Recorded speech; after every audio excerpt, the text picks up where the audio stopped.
Hi, great pleasure to be here. Thank you, Alain. Thank you, Jean-Daniel. I'm going to talk for a few minutes about inflammation, impact on hemodynamics in ARDS. I wouldn't claim it's my specific area of expertise. The organisers said, oh, could you do this? You're interested in hemodynamics and inflammation.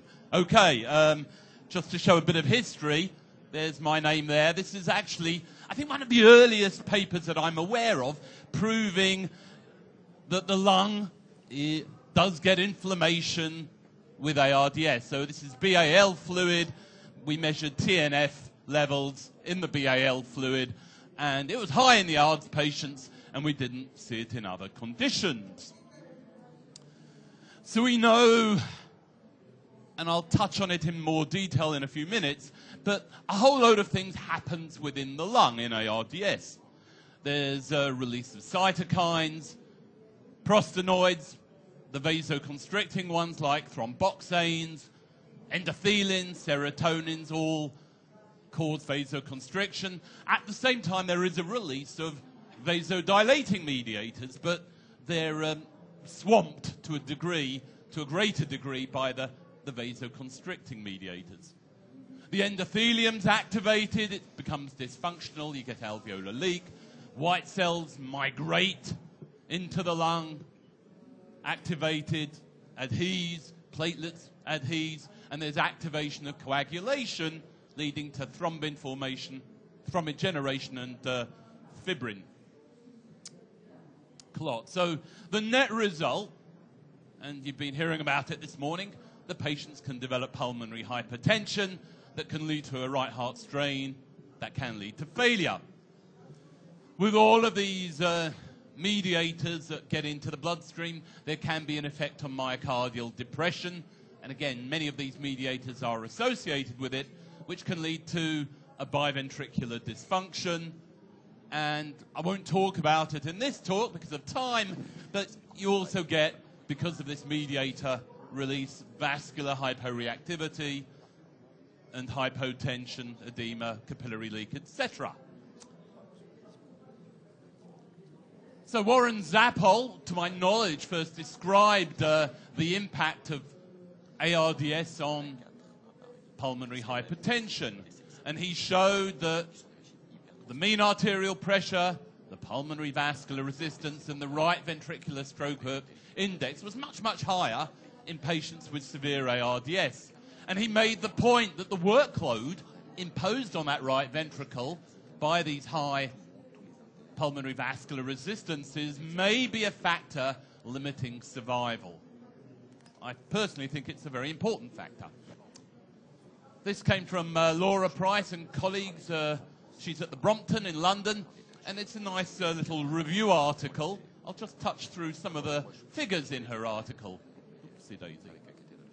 So let's go right to left. Pulmonary veins. You get pulmonary vein constriction. You have a raised left atrial pressure from left ventricular dysfunction, and so you get back pressure. At the capillary level, there may be extrinsic compression from the edema and from the way we ventilate the patients. We'll talk in more detail about, as it were, the microvasculature in a few minutes, but there is intravascular occlusion, inflammation, etc. At the arteriolar level, you get this pulmonary arterial vasoconstriction.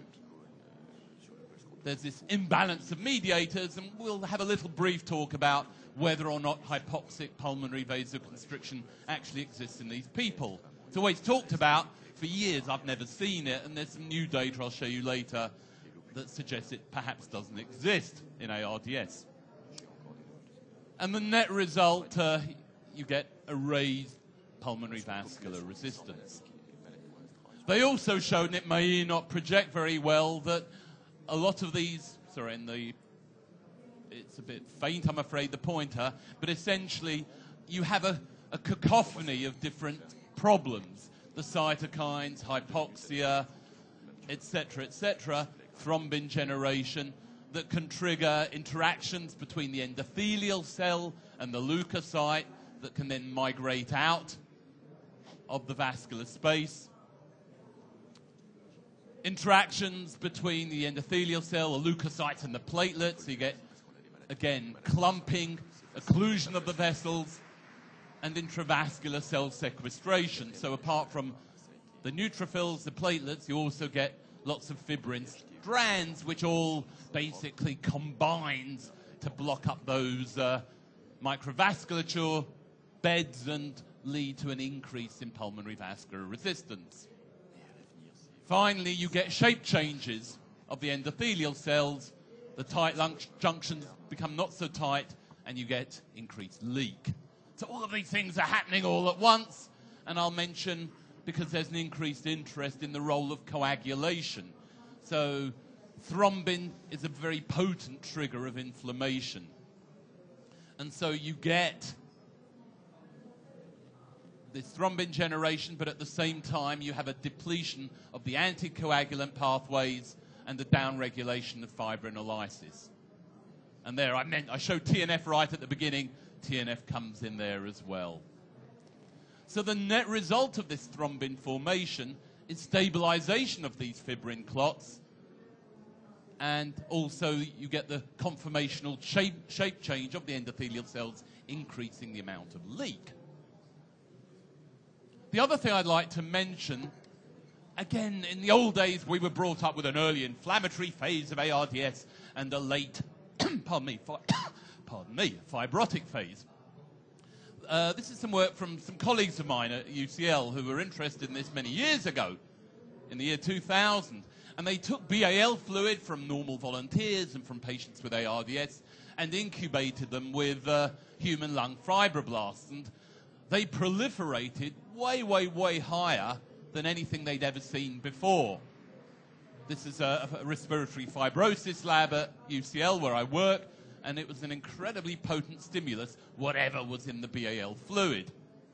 And they looked on the right at procollagen peptide. So again, that's is laid down when there's fibrosis, and again, in both BAL fluid and when you incubate with serum, again, there's this, they measured the levels rather, there was this high increase. Again, the fibrotic mechanisms go up and up and up. So apart from obviously causing lung fibrosis, that also contributes to right ventricular strain.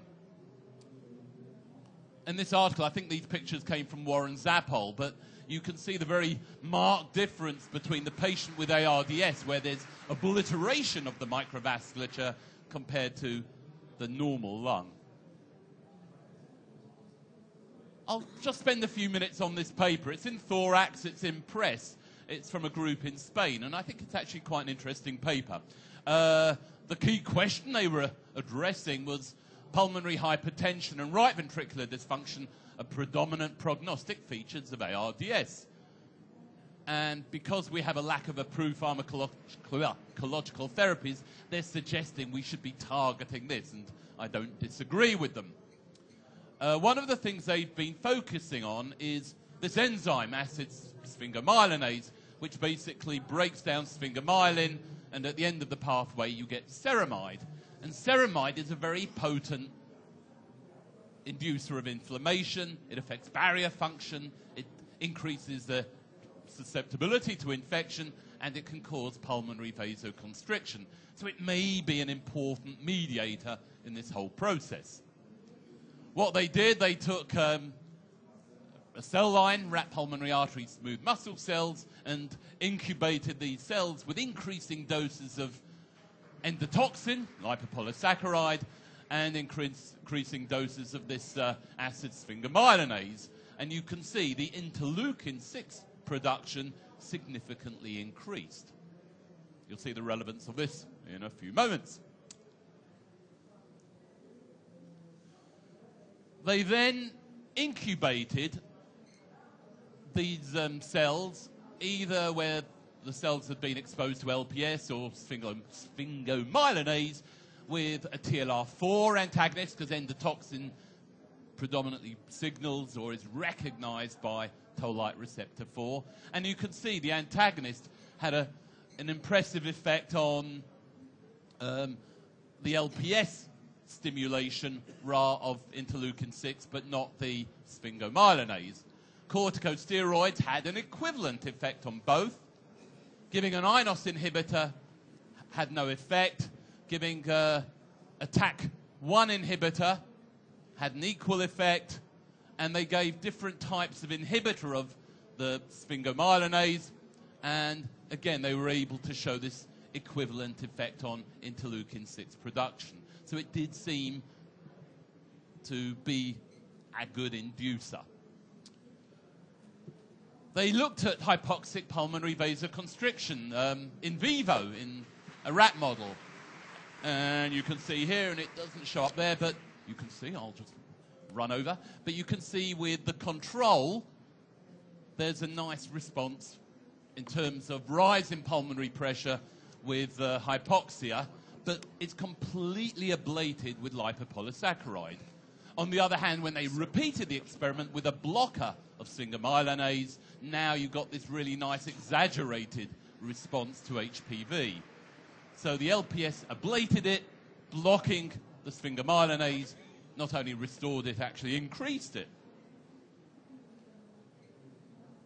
And they looked at the effect on whole intact rat pulmonary artery, and they got some human pulmonary artery as well.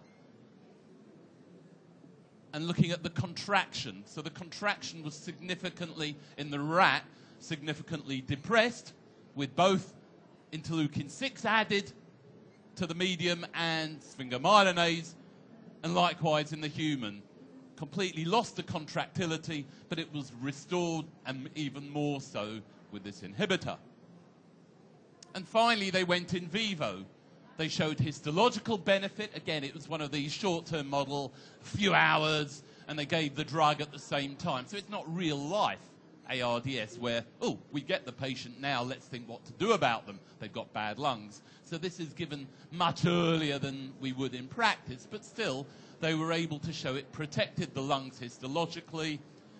Looking at wet-dry lung weight ratios, there was an improvement. Wasn't completely ameliorated, but it was better. And likewise, looking at, for example, white cell activation, myeloperoxidase activity, again, attenuated, giving the inhibitor.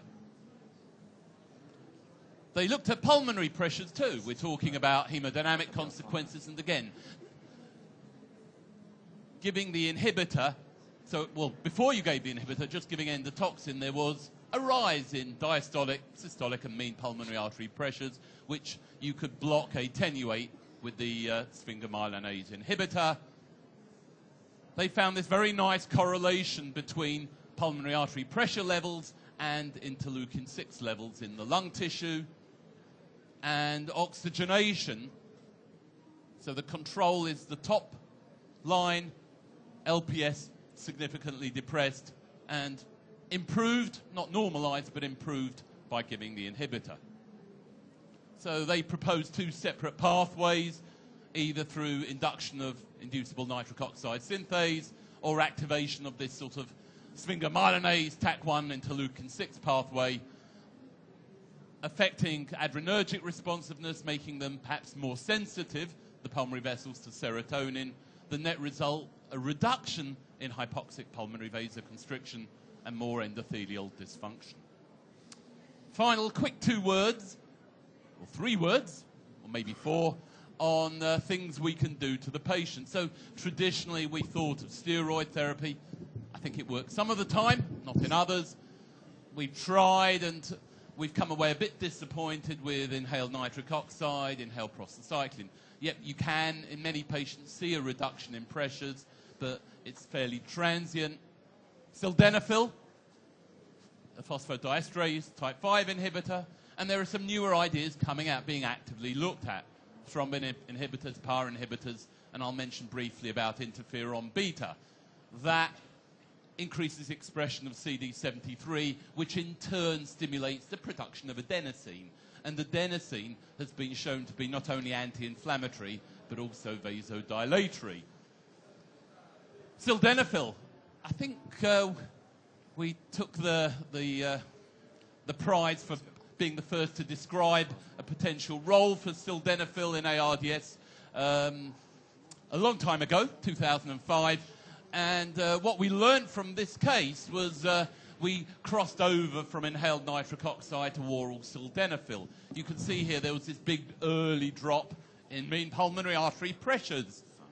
What the graph doesn't show you also is that the systemic blood pressure disappeared to about something like about 40 mean.